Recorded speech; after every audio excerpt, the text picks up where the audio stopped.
ஆலந்தூர் தொகுதியில பிற கட்சிகளை விட தாவேகாக்கு வந்து மக்கள் ஆதரவு நிறைய இருக்குன்னு சொல்றாங்க. ஹரிஷ் அவர்களுக்கு வரவேற்பு நல்லா இருக்குன்னு சொல்றாங்க. அதை பத்தி ஹரிஷ் தம்பியை நான் அந்த போட்டோல தான் பார்த்துருக்கேன். ஆலந்தூர் தொகுதியில அவருடைய தந்தையாருக்கு நிறைய கெட்ட பேர் இருக்குன்ட்டு சொல்றாங்க. தாவேகாவுடைய ஓட்டு இருக்குமா, ஒரு எனக்கு தெரிஞ்சு ஒரு 3 to 4% வரைக்கும் போடுவாங்க. அது உங்க மாதிரி இளைஞர்கள் பிளான் பண்ணுவாங்க. ஆனால் ஓட்டு போற நேரத்தில் டிசைட் பண்ணுவாங்க எந்த ஆட்சி இங்கே யார் வேட்பாளராக வந்தால் நம்ம தொகுதிக்கு நல்லது நடக்குன்னு. அங்கே உள்ள பிள்ளைங்களும் படித்த பிள்ளைங்க தானே. 41 பேர் ரொம்ப ஒரு நாகரீகமாக இருந்திருக்காங்க.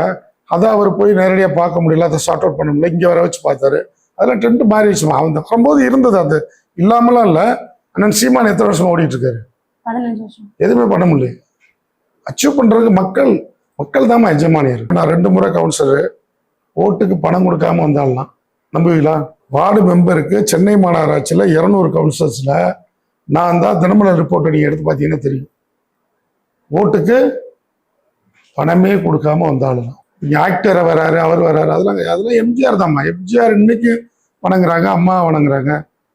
கலைஞர் மேல ஒரு பற்று இருந்தது, கலைஞரையும் வணங்குறாங்க. மக்களுக்கு பாதுகாப்பு இல்லை, பெண்களுக்கு பாதுகாப்பு இல்லை. இப்ப நாங்க கேட்கவே தேவையில்லை, மக்கள் தயாராயிட்டாங்க. இந்த ஆட்சி நமக்கு வேண்டாம், எளிமையான எடப்பாடியார் தான் வரணுன்றத எல்லாருமே தயாராயிட்டாங்க.